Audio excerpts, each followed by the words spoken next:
I was an intern in Jack Kemp's congressional office, which I write about in the book.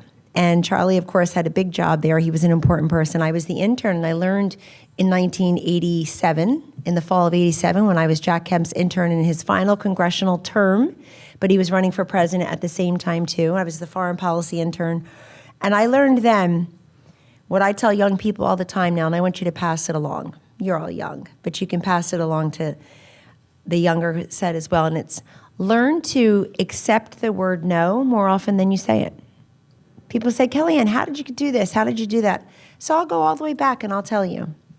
I learned at a young age to not be offended when somebody asked me to make copies or make coffee. They never asked me to make coffee twice, by the way. If you're really crappy at something, they won't ask you twice, so remember that. And if you're really great at it, but you're really crappy at it for them, they won't ask you twice. They'll never know you were great at it. Instead of being upset that somebody would dare ask me to make copies, I read every single word. And sometimes I was the most informed person in the office because everybody was asking me to make copies. I'm like, oh, okay, let me weed that all together. I remember one time I was working got an $8 an hour job with Richard Worthlin. He was Ronald Reagan's pollster of many, many years.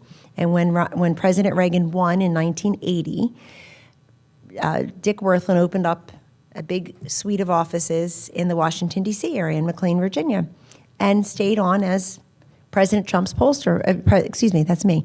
President Reagan's pollster. And I took an $8 an hour job there that summer.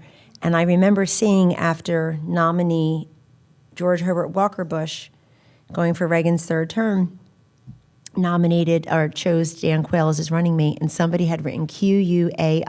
Now, this is before Al Gore invented the internet and before social media and all that.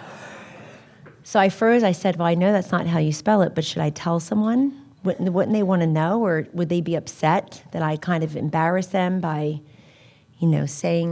saying this? But I was glad I spoke up, and there are opportunities like that. But what I mean by learning to accept the word no more than you say it is this. You will be rejected, especially when you're younger. You won't get that seat in the college or the graduate school. You won't get that job or that promotion. You know you really deserved and you earned and you can taste, and you're not going to get it. You'll be rejected in relationships, personal relationships, professional relationships. But be the person who doesn't say no, who accepts no, especially when you're younger. This is what I tell young people all the time. This is how you grow this party, including broadly and deeply and with all age groups. Raise your hand. Volunteer. If somebody wants, who can stay late? Who can drive seniors to the polls on election day? Who can come in on a Saturday? Who can stay late this weekend? Instead of like, well, I was going to work out and I was going to meet my friends for a drink and I don't know. Nobody's going to ask you the third time if you're not dependable and reliable.